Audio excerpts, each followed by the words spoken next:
Performance guarantee under RFRP part 3. So this is in FAQ mode on performance bank guarantee format, drafting, bank's liability and practical issues, and complete guide under the Insolvency and Bankruptcy Code 2016. Welcome back to our channel, continuing series on performance guarantee under the request for resolution plan RFRP. In part 1, we understood the concept and legal provisions, submission process and validity of performance guarantee. Similarly, in my part 2 video, we have discussed invocation, forfeiture and rights of the COC, Committee of Creditors. Now in this part 3 video, we will discuss something that very few professionals explain in detail, the PBG, performance bank guarantee itself. Many applicants sign the bank guarantee without understanding its legal implications. Similarly, many bankers issue guarantees without appreciating the risk assumed by the bank. So today we will understand very important clauses of the performance bank guarantee. What is performance bank guarantee first? Performance bank guarantee PBG is a legally enforceable commitment issued by a bank on behalf of the successful resolution applicant SRA. Under this commitment, the bank undertakes to pay the guaranteed amount if the successful resolution applicant fails to perform its obligations under the resolution plan. Bank's liability is independent of the resolution applicant's liability. Second question, why is a bank guarantee preferred over other securities? The reason is bank guarantee provides immediate liquidity, high credibility, financial certainty, ease of enforcement, protection against the implementation failure. So unlike ordinary contractual promise, a bank guarantee gives creditors immediately financial security.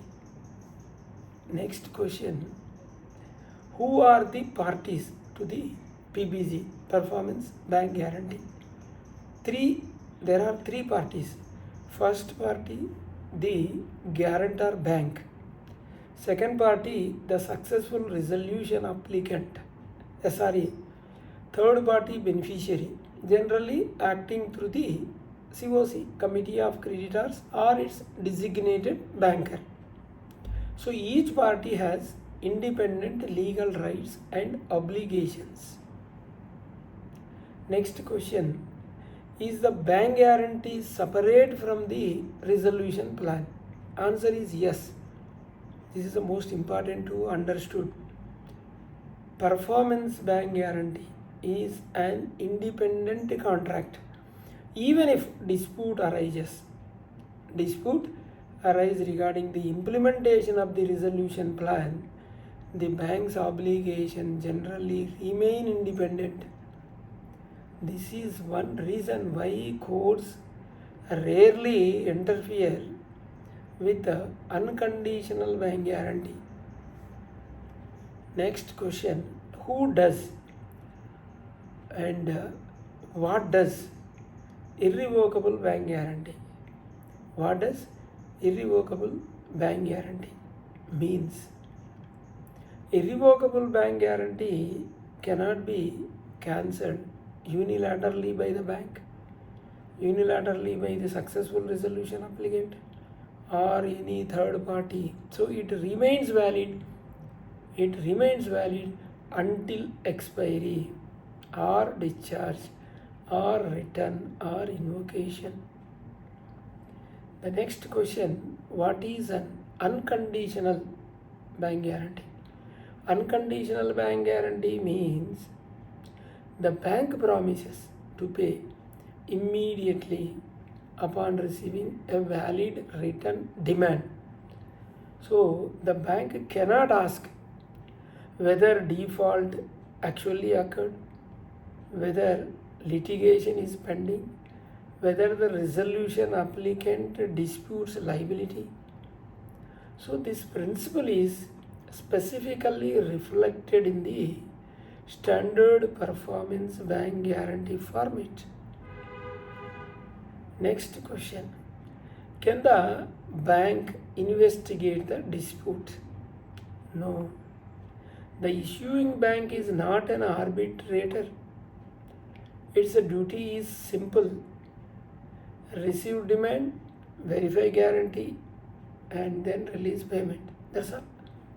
The merits of the disputes are generally irrelevant to the bank. Next question. Can the bank insist on proof of default? No. Most performance bank guarantees specifically provide the payment shall be made merely upon the written demand. No additional evidence is required. This ensures the quick realization of security. Next question. What is meant by first demand guarantee? It means the payment is made immediately on the first written demand. The beneficiary is not required to first file a suit, obtain a degree, then arbitration, then prove breach. Not required. The guarantee itself is sufficient. Next question. Can the bank refuse payment because the resolution applicant objects? No. Any objection by successful resolution applicant does not normally suspend the bank's obligation. The guarantee survives irrespective of the disputes. Next question. Does the guarantee survive restructuring of the bank? Yes. Well-drafted guarantee specifically states that merger, amalgamation, restructuring, reorganization of the issuing bank does not affect the guarantee. This protects the creditors from institutional changes. Next question. What happens if the validity period expires? Once the validity expires and no extension has been obtained, the beneficiary may lose the contractual security. So therefore, most RFRPs require renewal well before expiry. Why do RFRP requires renewal before expiry? Because the bank guarantee cannot normally be reviewed after expiry. To ensure uninterrupted security, renewal is usually required before expiry date. Failure may itself becomes ground for invocation. Next question.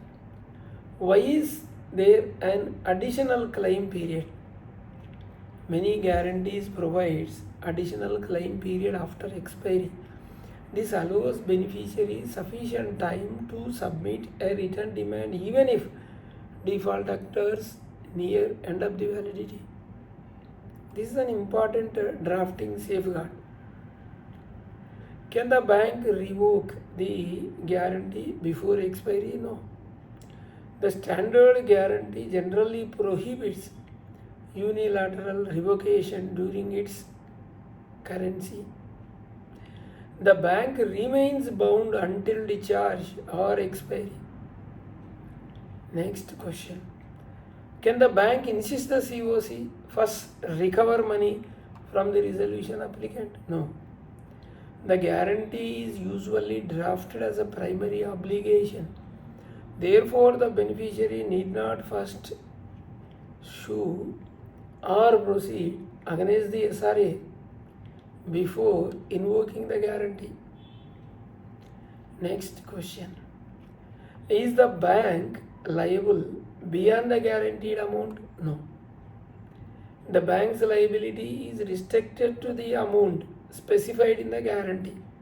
However, the resolution applicant may remain liable for the amount exceeding the guarantee. SRA is liable. Next question. Can one bank issue guarantee for foreign resolution applicants? Yes. Many RFRPs permits the guarantees issued by internationally reputed foreign banks provided they are payable in India or appropriately backed by the Indian scheduled commercial bank. Can an affiliate arrange performance guarantee? Yes. Several RFRPs allow an affiliate to provide the guarantee subject to prescribed declarations and acknowledgement by the successful resolution applicant. Why the affiliate declaration is important? Because the COC should clearly know who funded the guarantee, who owns the security, who will receive refund in the guarantee is returned. So proper documentation avoid future disputes. Then what drafting mistakes should professionals avoid? Common mistakes include conditional guarantee, expiry mismatch, incorrect beneficiary name, insufficient claim period, incorrect amount, unauthorized signatories. So non-compliance with RFRP format. So even minor drafting errors can create enforcement difficulties. So how to be very careful. What should the resolution professionals verify?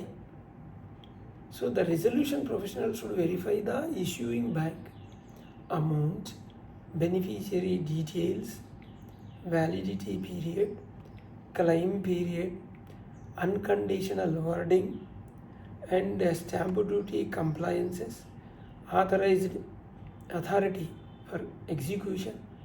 So these are the things to be checked. What precautions should banks take? Banks also should verify authority of the applicant and sanction approval and limits, counter indemnity, regulatory compliance, and wording prescribed in RFRP. Issuing an incorrect guarantee may expose the bank to unnecessary litigation. What happens or what precautions should resolution applicants take? Before arranging performance guarantee, they should ensure that the sufficient bank limits, adequate working capital, implementation funding, timely renewal, continuous compliance with the resolution plan. So the guarantee should never be treated as a merely formality. So the final advice is performance bank guarantee PBG is one of the strongest financial commitments undertaken during the corporate insolvency resolution process. Every resolution applicant, every insolvency professional, every company secretary, or whoever is the professional involved, and every banker should carefully understand every clause before signing up the accepting the guarantee, because the properly drafted performance bank guarantee protects the creditors. It properly drafted guarantee may expose all stakeholders to avoided litigation. So the conclusion is, this is complete part 3 of our performance guarantee series. In the next, we have a final part. We will discuss landmark judicial discussions and the implementation issues. What would be the practical implementation issues and monitoring committee's role and the common litigation after NCLT approval and best practices for drafting RFRPs, mistakes to avoid, and final practical guidance for the resolution applicants and the professionals involved and COC. So understanding these aspects will enable the professionals to confidentially advise the clients and successfully manage the implementation phase of a resolution plan under the IBC code. Please do subscribe, hit the bell icon so that you will not miss my latest videos. Thank you.